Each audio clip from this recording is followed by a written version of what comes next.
el estudio de la Parashá Shemot, que es el principio del libro de Éxodo, que nos va a contar dos aspectos muy trascendentes: la salida de Israel de la esclavitud y la entrega de la Torá en el monte Sinaí.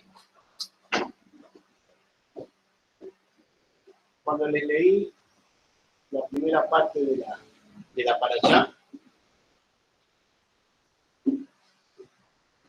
encontramos que Jacob, Israel, descendió con 70 almas a Egipto. Y allí llegaron a ser 3 millones de personas. Y el faraón, que había puesto tan alto a Yosef, ya no lo reconocía. Y esclavizó de trabajos forzados al pueblo de Israel. ¿Por qué hubo ese cambio tan importante? Hay dos posiciones. Una plantea que Israel estuvo en Egipto 400 años como esclavos y otra que estuvo 210 años. Más allá de eso, aparentemente, los hechos históricos no de la Torá, sino históricos de los estudios científicos humanos, los reyes pastores de Canaán habían invadido la zona de Egipto. Y la familia de Ramsés había quedado subyugada a los reyes pastores. Después, la familia de Ramsés se subleva y enfrenta a los reyes pastores y los vence. Los reyes pastores de Canaán eran ibrim, hebreos, del Ebro, no judíos, sino ibrim del Ebro. Y deciden desconocer el lugar de privilegio que tenía el pueblo de Israel, que estaba en la tierra de Goshen, una de las mejores tierras de aquel Egipto.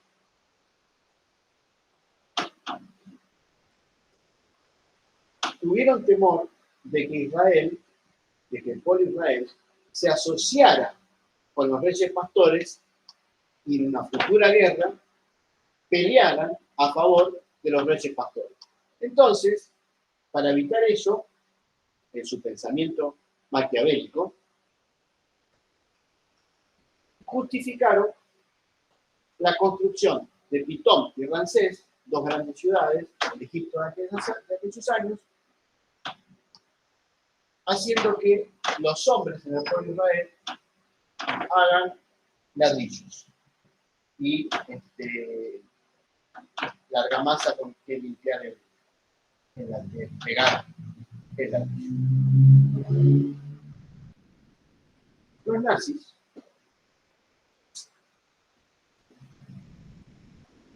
no tuvieron mejor idea que estudiar la Torá. Y dentro de eso encontraron que los egipcios habían puesto a captores, policías del mismo pueblo de Israel, controlando al resto para que hicieran los trabajos forzados. Los nazis hicieron lo mismo en la Shoah, en todo el periodo de la Shoah, poniendo a personas judías como capataces, forzando al resto de la gente a hacer lo que los nazis querían que hicieran, ya sea ir a las cámaras de gas o trabajos forzados. Otra de las particularidades de los nazis y de los que piensan como los nazis es estudiar las fiestas de Israel. Y en cada una, con ese pensamiento maquiavélico, tratar de destruir todo lo que tenga que ver entre la relación entre Israel y Dios. Esa es una lucha que empezó hace siglos y continúa hoy en día.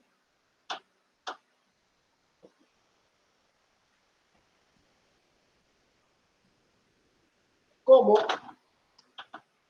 puede ser que 70 personas, 70 almas, se hayan convertido en 210 años en 3 millones de personas? Bueno, el Midrash cuenta que las mujeres judías eran muy fértiles y tenían 6 trillizos en cada nacimiento. Entonces, si multiplicamos, vamos a llegar a los 3 millones de hombres, mujeres y niños que fueron los que salieron de Egipto. Bueno, ¿qué hizo el faraón? Muy sencillo. Los niños hay que tirarlos al río Nilo para que se ahoguen y las niñas que sigan viviendo. Entonces, colocó 2 parteras, Sifra y Puá. El Midrash cuenta que Sifra era Yochebed, la madre de Moshe, y Puá era Miriam, la hermana de Moshe. Cuando nace Moshe, la Torah dice que era top, que era un niño bueno, que era hermoso. La Torah cuenta eso, el Midrash agrega eso, que cuando él nace, la casa se ilumina de luz, indicando que era un alma diferente al resto. Las almas, todas, vienen a este mundo a vivir determinadas historias que nos llevan a distintas experiencias para ir evolucionando. También el Midrash cuenta que Moshe nació circuncidado. Por eso no hay un relato de la circuncisión de Moshe. Cuando nace, la mamá lo tiene y cuando ya no lo puede tener más, lo arrojan al Nilo. La traducción al español en una cesta. Pésima traducción, cristiana obviamente, ignorante de la realidad. La palabra que ahí aparece es Teba. Y esa palabra Teba aparece solamente 2 veces. Una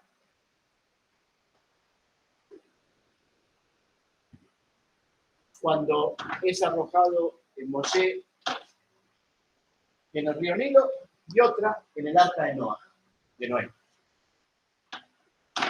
La palabra Teba justamente significa palabra. Teba significa palabra.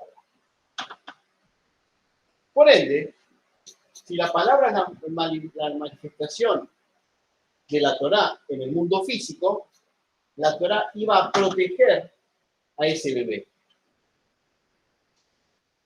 Miren las casualidades. Cuando lo arrojaron en el Nilo, justo a la misma hora y en el mismo lugar que estaba la hija del faraón, haciendo las abluciones en el río Nilo. De ahí se interpreta que Batía, que es la hija del faraón, denominada Batía, estaba haciendo una conversión al Dios de los hebreos. Y entonces cuando se encuentra con el niño, llama a una niña de 5 años, que era Miriam, y le dice, este es un niño judío. ¿Cómo sabía Batía, la hija de faraón, que era un niño judío?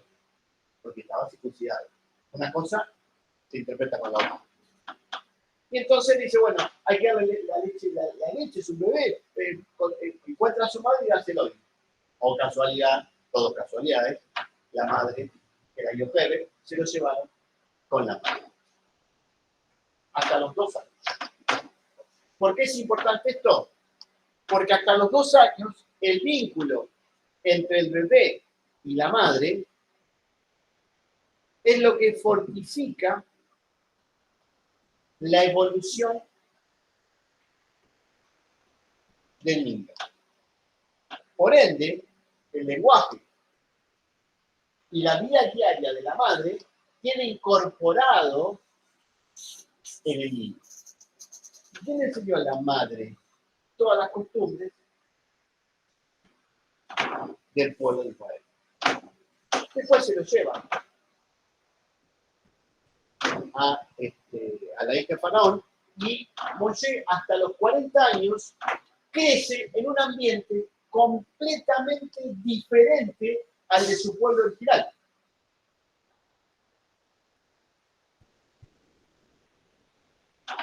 Vivía en la corte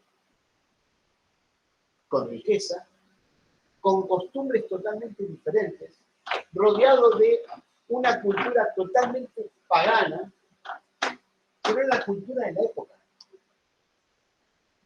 Algo hizo, evidentemente, que no se olvidara del origen.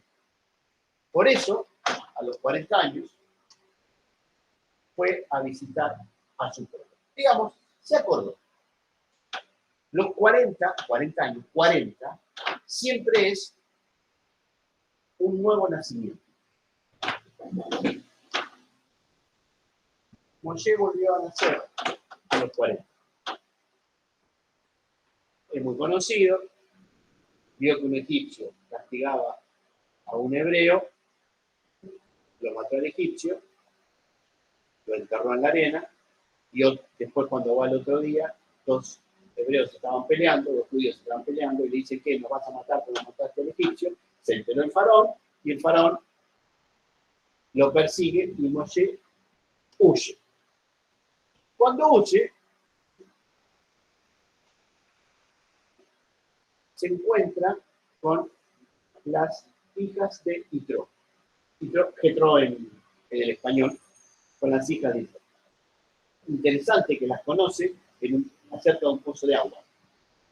Es la repetición de la vida de Isaac y de la vida de Jacob. Se vuelve a repetir la historia. Y es muy interesante que cuando las mujeres lo ven, lo conocen y se lo presentan al padre, le dicen, un egipcio nos ayudó. O sea, Moshe estaba vestido como egipcio. No solamente vestido como egipcio, sino el corte de pelo era egipcio, era todo egipcio. Yitro era Cohen, era sacerdote de los madianitas.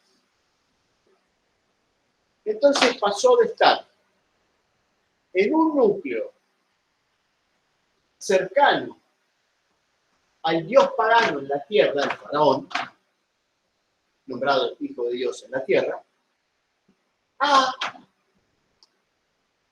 ser pastor de ovejas y corderos, trabajar en el campo todo el día y estar 40 años haciendo eso. Al lado de Yitro. Yitro era Cohen, era sacerdote de los madianitas.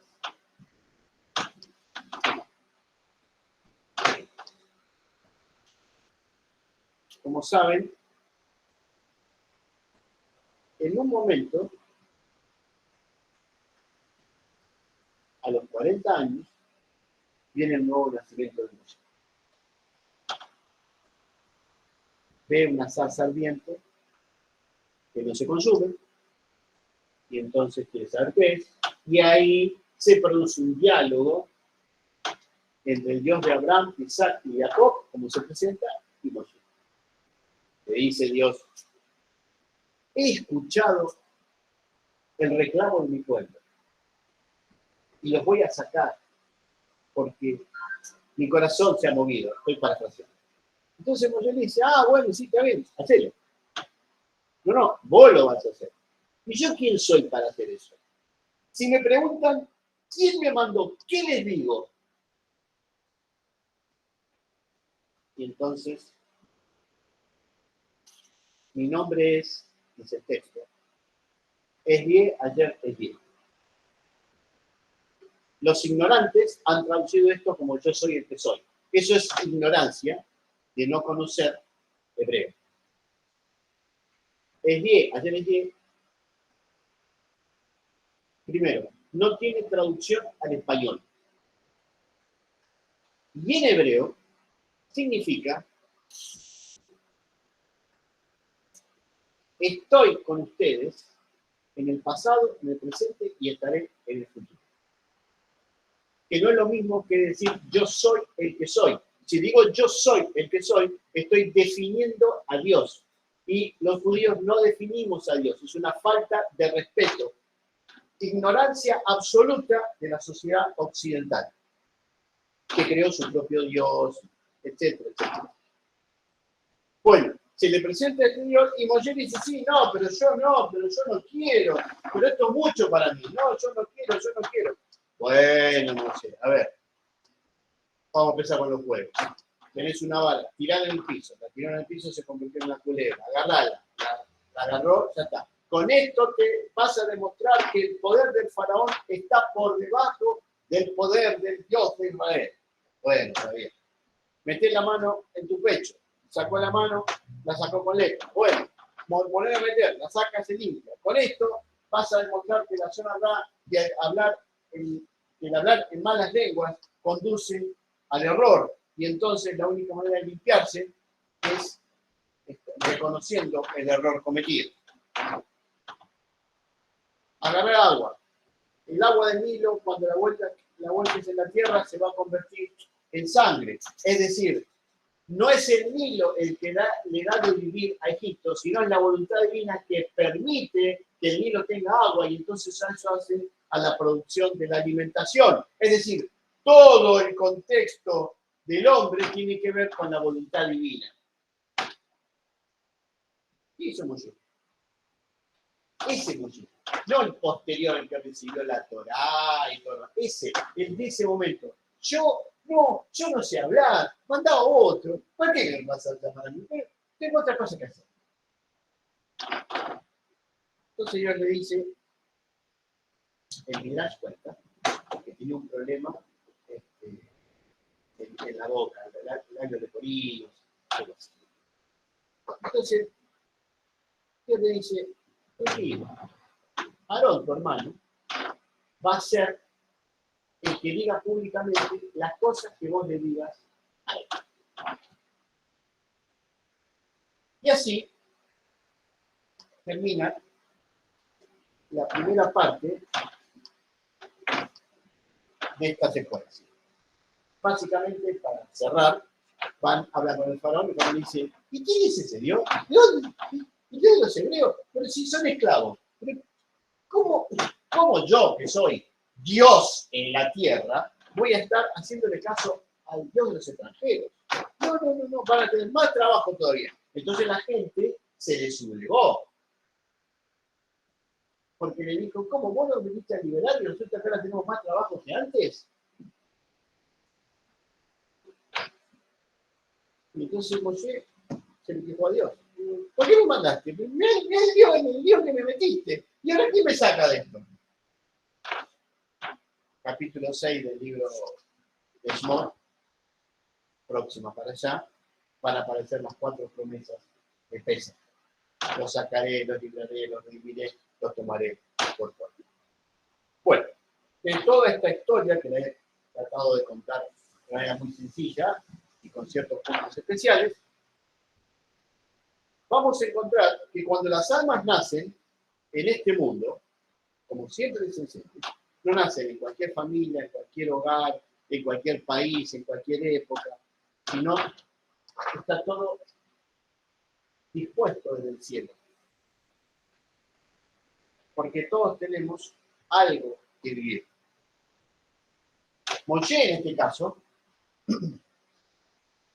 era el alma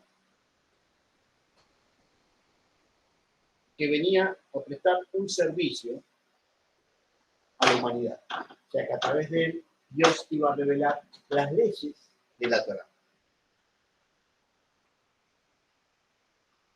Cuando la mamá de Yohel, de Moshe, lo veía, estaba enamorada de su hijo, toda la madre de sus hijos.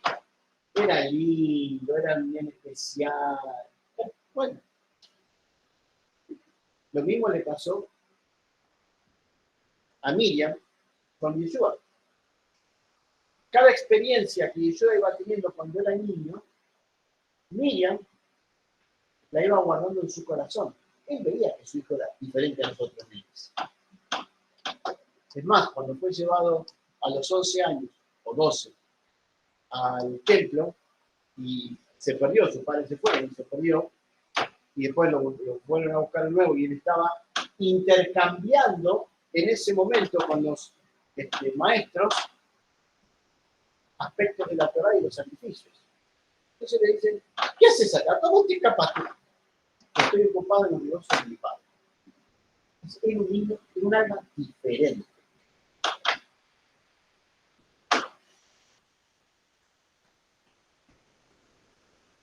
De Yeshua tenemos el relato expreso de que fue circuncidado al 8º día. De Moshe no lo tenemos. Por eso el Midrash dice que Moshe, nadie dice que circuncidó, bueno, nació circuncidado. Cuando la Torá no lo dice, el Midrash lo acomoda.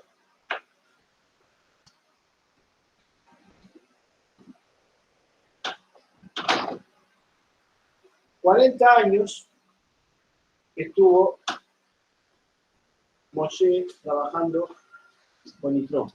Y ahí recién se le reveló directamente Dios. Y Yeshua, a los 30 años y medio,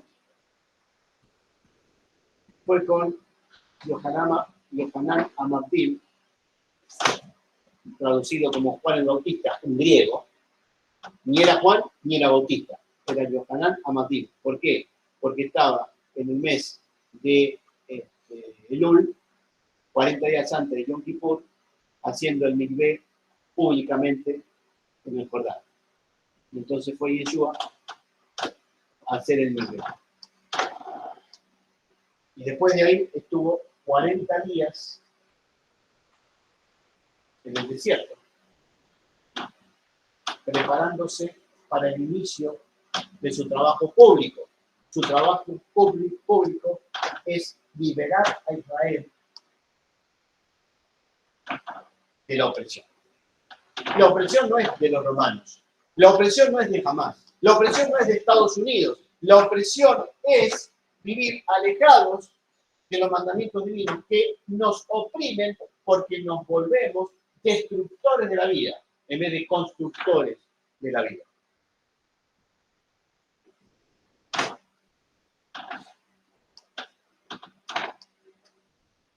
El inicio de la vida de Moshe,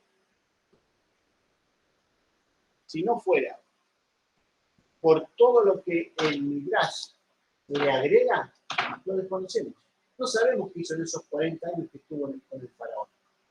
No tenemos idea. Como no tenemos relatos de qué fue lo que hizo Yeshua entre los 12 años y los 30. Después aparece el que estuvo en la India, que estuvo allá, que estuvo allá. Muy simple. Desarrolló su alma, tenía grandes conocimientos de Torah, grandes conocimientos de Midrash. Y cuando sintió que su alma estaba preparada, comenzó a hacer el trabajo más difícil de todos. Hablar del reino de los cielos.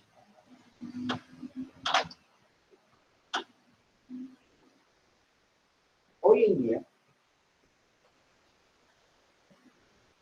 se ha popularizado la cábala. Para definirlo sintéticamente, es el misticismo del misticismo, que tiene explicación lógica para todas las cosas.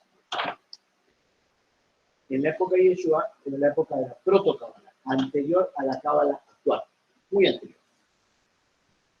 Y uno de los rasgos principales era hablar del reino de Dios. ¿Por qué? Porque es el gobierno de Dios en nuestro corazón. Pero no es, yo lo siento, yo. Eso es faraón. El reino de Dios es vivir de acuerdo a las pautas con las cuales Dios ha creado el universo.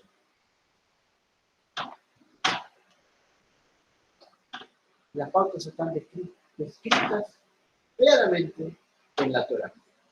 Son tan simples, pero tan simples, que se han convertido en religiones. Musulmanes, católicos, judíos, religiones. En principio.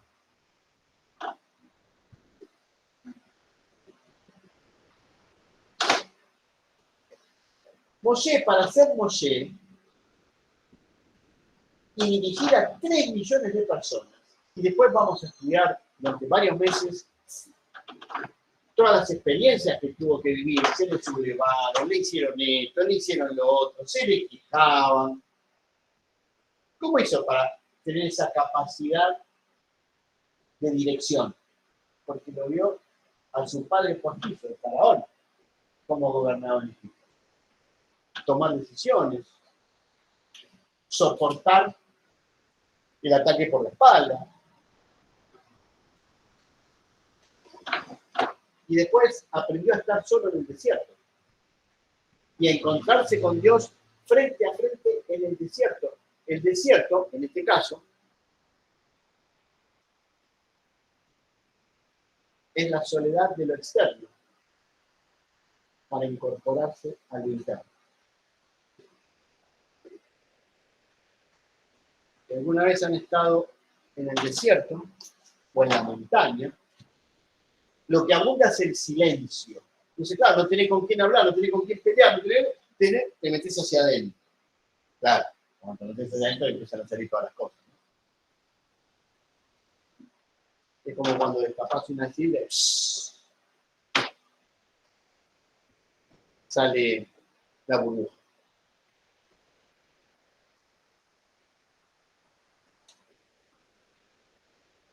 La pregunta es, ¿quién es el que reina? El que reina es Dios y no son los hombres. Lo que nos trae a preguntas muy profundas. ¿Cómo puede ser? Pregunta. Porque soy rabino y soy judío, lo pienso. Si fuera cristiano ni me interesaría, porque están pensando en otra cosa. Si fuera musulmán mataría gente, porque están pensando en otra gente. El extremo de los musulmanes, no todos.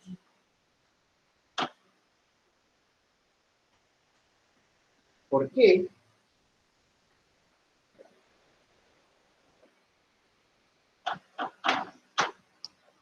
Vienen reinos que destruyen en vez de construir.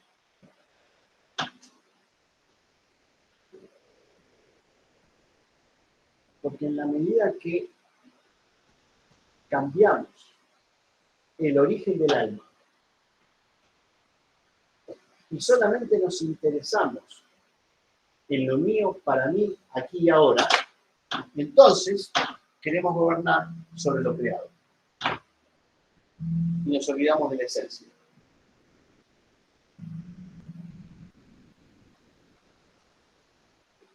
El faraón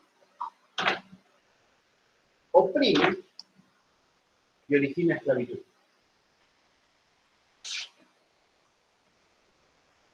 La imagen del faraón es el egoísmo. Cuando queremos gobernar sobre lo que Dios ha impuesto, entonces oprimimos a la creación y originamos en nosotros mismos esclavitud. Nos volvemos esclavos de nuestra propia ceguera. ¿Y qué contesta Dios a eso? Soy el que estuvo, soy el que está y soy el que voy a estar con ustedes.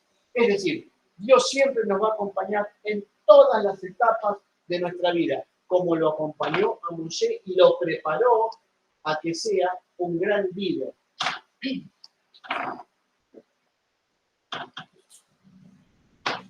Para romper con el faraón nuestra propia ceguera.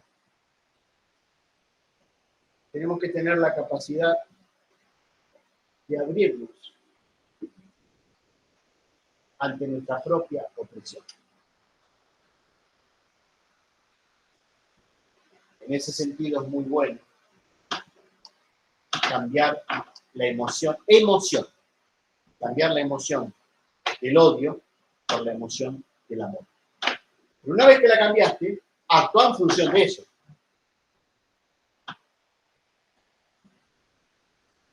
Algo que no ha hecho la sociedad occidental en estos 2000 años.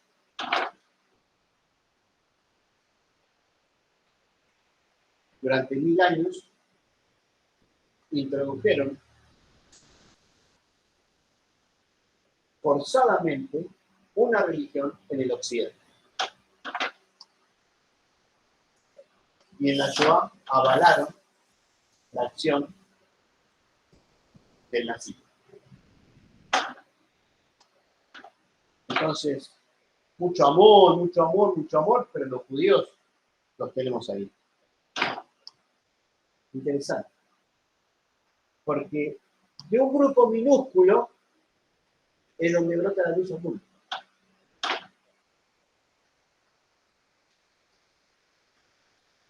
De un hombre, Moshe, se originó una salida.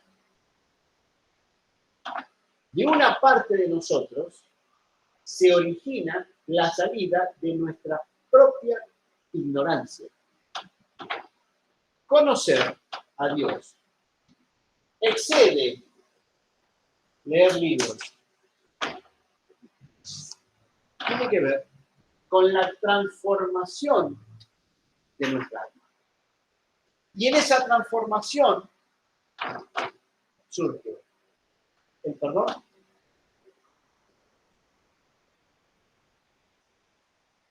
el actuar bien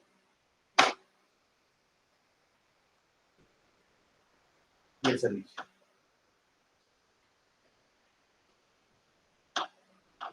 También es cierto, ¿por qué estuvo 210 años el pueblo en esclavitud?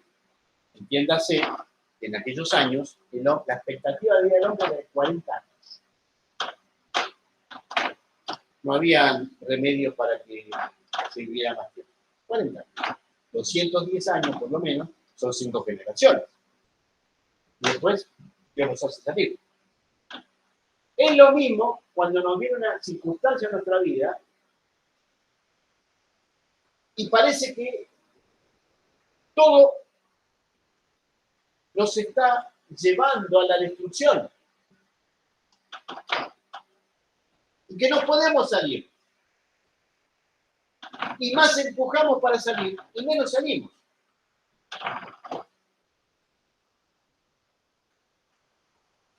Esa es una ley del universo, creado por Dios. Nos retiene y después nos libera. Es como para el nene que quiere cruzar la calle y lo agarra de la mano para que no cruce porque ve un auto. Y vos ves que lo va a pisar. Y el nene llora, patalea, son malos, no me dejas cruzar, bla, bla, bla. Me estás protegiendo la vida. Después que el auto pase, lo dejas. Así nos pasa a nosotros. Entonces muchas veces las cosas que supuestamente creemos que son las que si las tenemos vamos a estar muy bien y lo que me falta, y Dios no te lo da. Y no te lo da, y no te lo da. Y más empujas, y menos te lo da. Hasta que ya no lo quieres más. Y ahí te lo da. Y ahí viene el regalito.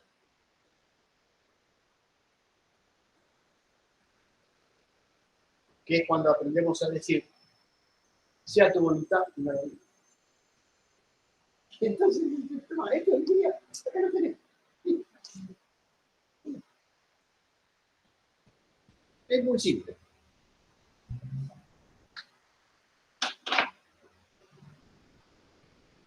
El alma tiene un gran tesoro. Pero para llegar a ese tesoro, Yeshua enseña que la puerta es estrecha. En común, las almas muertas que no han encontrado la vivencia interior van por el camino grande. ¿Cuál es el camino grande? La felicidad física, material de estos años. Entonces podemos involucrarnos en partidos políticos, podemos involucrarnos en baile, en trabajos, y esto y el otro, Y parece que eso es la vida. Esa es la vida. Entonces vamos corriendo detrás de eso porque todo se termina, el baile se termina, el sábado se terminó, ya está, listo. Los partidos políticos son todos mentirosos y ladrones. Gobierno ahora me dan plata, los votos. No me dan plata, ya no los voto. Y cambian los gobiernos y viene otro gobierno. Y la que se robó todo, ya está. Ya no va presa, listo. ¿Qué es esto?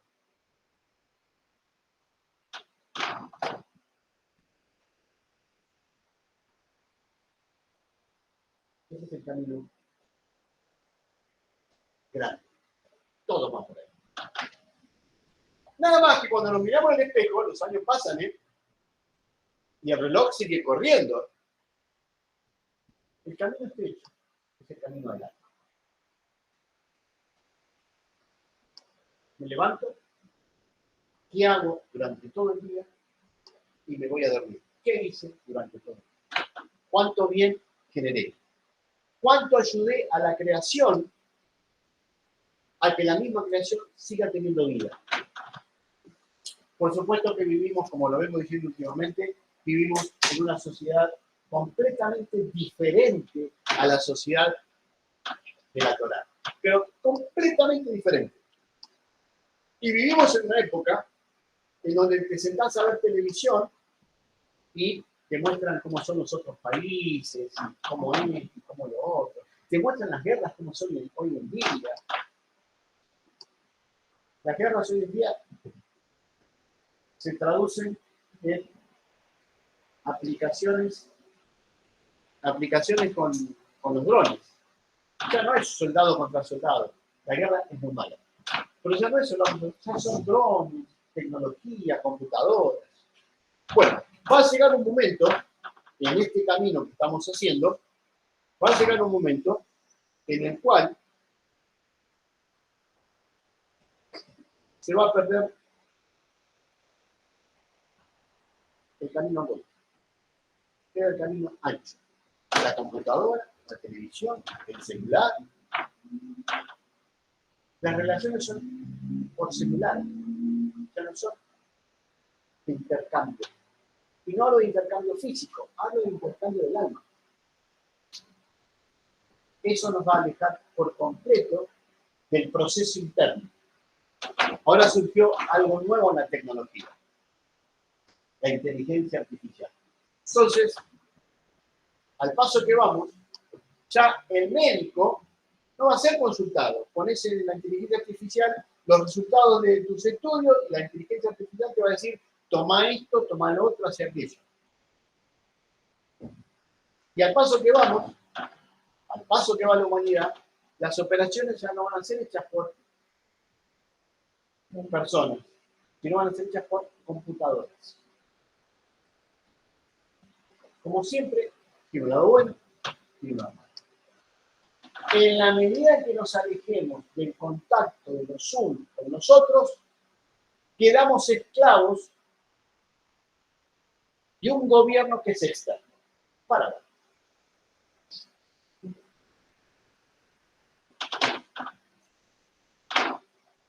Por otro lado, también es cierto que ya no vivimos 40 años. La expectativa de vida actual es de 80, 85, 90, y se está hablando de, en los futuros años, de 100 a 120 años. ¿Está bien? Pero igual a los 120.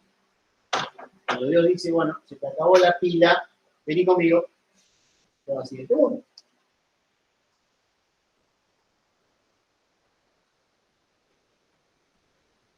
La Torá tiene la particularidad de enseñarnos la esencia divina, sin definirla. Estuve en el pasado, estoy en el presente y estaré en el proceso del futuro. Entonces, el camino estrecho, el que enseña Yeshua, el que explica Yeshua, es el camino que nos conduce al reino de los cielos, que es que Dios gobierna en el plano. Para que Moisés fuera Moisés, Dios lo preparó primero. Lo mandó a la escuela con el faraón. Lo tuvo 40 años aprendiendo las costumbres de aquel mundo con el faraón. Entonces, nuestra vida diaria tiene el mismo valor. Y las secuencias son exactamente las mismas. Nacimos donde salimos, trabajamos donde trabajamos, impulsamos donde impulsamos, y ahora llega el momento de la libertad. Cuando hay libertad, es cuando Dios se abre al alma y te revela lo más profundo de él. Cierro con lo siguiente. Dios le habló directamente a Moshe en el monte Oreb, en el desierto, monte Sinai. Dios hizo lo mismo para darle la Torá al pueblo de Israel en el capítulo 19 del libro de Shemot, capítulo 20. Entonces, en la medida en que te introduzcas en tu propia alma, en tu propio silencio, en tu propia quietud, vas a sentir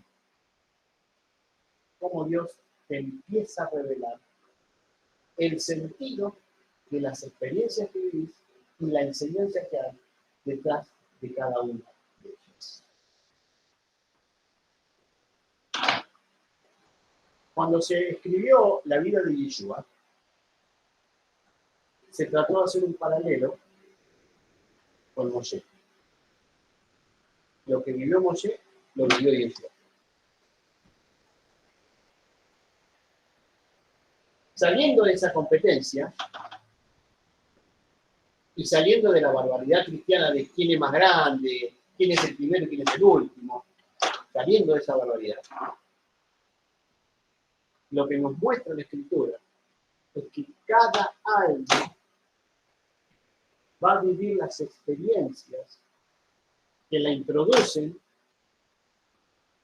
en el gobierno divino.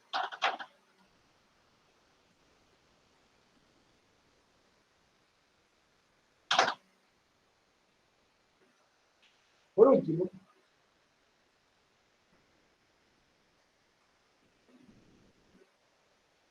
cuando leemos la Torá de Moshe, es otra de las barbaridades cristianas, ignorancia absoluta del pueblo judío. La Torá de Moshe es la interpretación de la Torá. Así se entiende en el pueblo de Israel.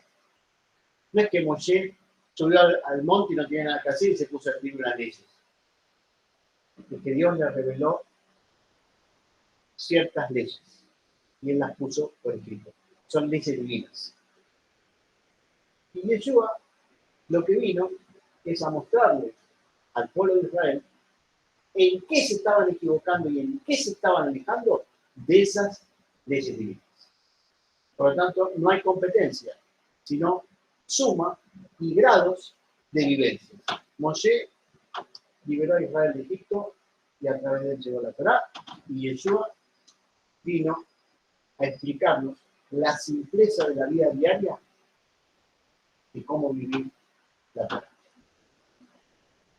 Dios es el mismo, ayer, hoy y siempre. Y nos llama a todos exactamente a lo mismo, a conocerlo en la profundidad. Shabbat shalom para todos. Shabbat shalom.